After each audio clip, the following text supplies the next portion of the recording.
Hello, Stuart here at HobbyKing.com with an extremely exciting announcement daily for a new Avios model. Well, it's right here in front of me, so there's no denying what it is. It is a 1450mm super scale Mk5 Spitfire. Now, the Durafly Mk5 was very, very popular, and with Avios what you're getting is essentially a bigger version of Durafly, and because it's bigger, we're really able to go with the detail. Now, I'm aware that there is another big Spitfire on the market, and that's a good size, 1600mm, great. This is a little bit smaller, which actually makes it much more practical to transport. Battery-wise, this is running on a 3200 6S as opposed to a 5000 on that said bigger model.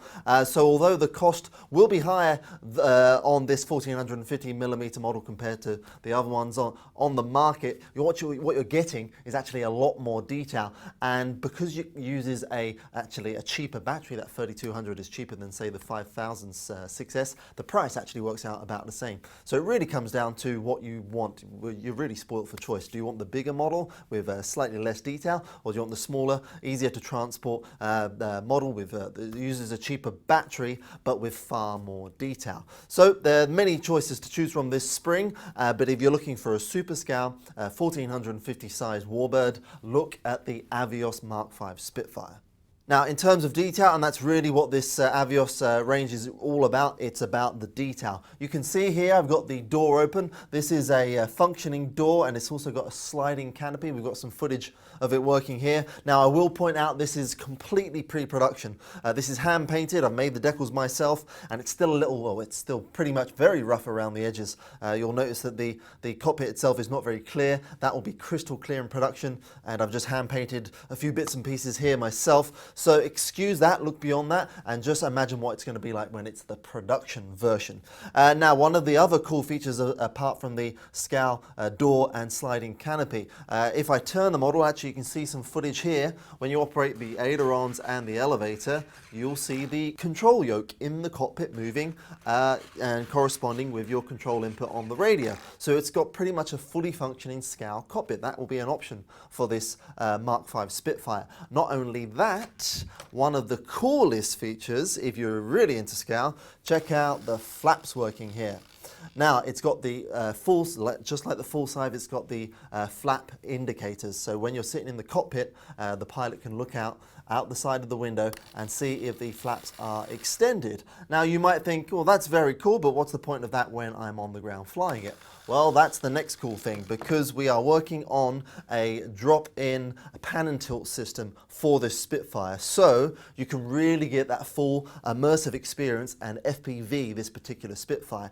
And just like the full-size Mk5, this armor plating is removable. And what that does, it gives you a nice, clear, unobstructed view from the front, and then of course with the canopy slid back and your pan and tilt pilot in the center there, you'll be able to look out the side completely unobstructed by the PVC there. Also, the added benefit to the canopy sliding back like this is that it acts as additional air out. So if you wish, we now include a plug for the what would be the air out hole here. So if you're flying with the canopy open, you can actually put this plug in and you'll have super scale finish in terms of no external air out holes.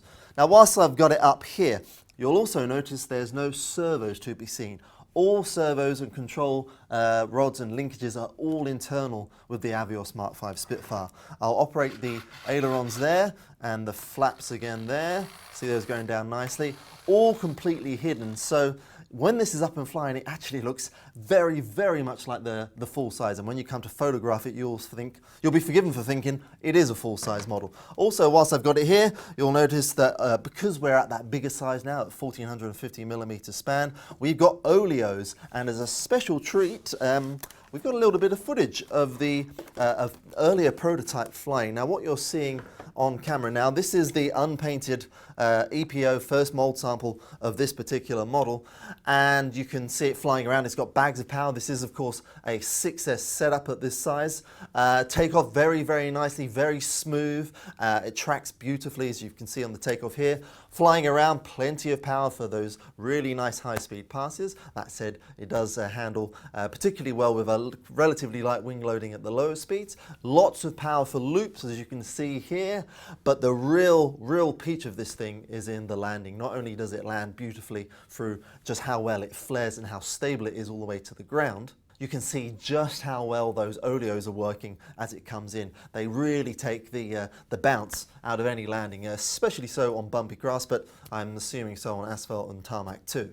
Now what you see here is the tropical scheme. There will, of course, as it's something that I very much like to do with Durafly, I'm going to be doing the same for Avios, there will be additional schemes available in both stickers for the desert scheme, and there will be a ETO scheme coming potentially later on too. So more news on that later. It has full LEDs throughout. They really add to it. It's got it on the tail, as you can see. Probably just see if I turn it around there. That's on the vertical tail. You've got them at the top of the fuselage here, and of course on the wing tips too.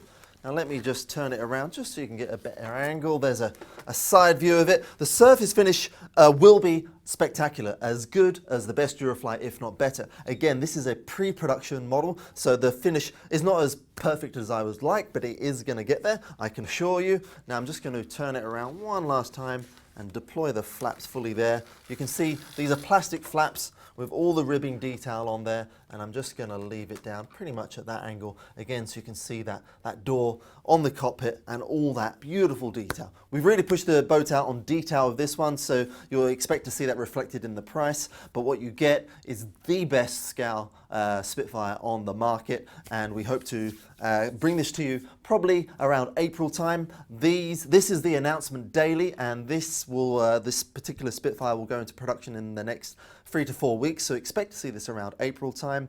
And to get the ultimate immersive experience, do try or at least consider the FPV in this. What we're going to do in the next coming weeks is rig this up with FPV ourselves and then show you guys in weekly updates and following updates on this model. And look out, in about 3 or 4 weeks time we'll hopefully have an update on the scheme for you as well. So I hope you enjoyed the flying footage of the unpainted version. I hope you've enjoyed seeing this one on the table and all the fine details that it has. Again, it's 1450mm Avios Spitfire, and in the coming weekly updates we'll hopefully give you some flying footage of this beautiful model in front of me here. So again, it's a summer of Spitfires, but there is many choices, from bigger ones to smaller ones, 1100 and 1200mm, and then somewhere in the middle, which I think is really the sweet spot, 1450 with the Avios Mk5 Spitfire. It's going to be available in April, and until then, keep an eye on updates, and thank you very much for watching.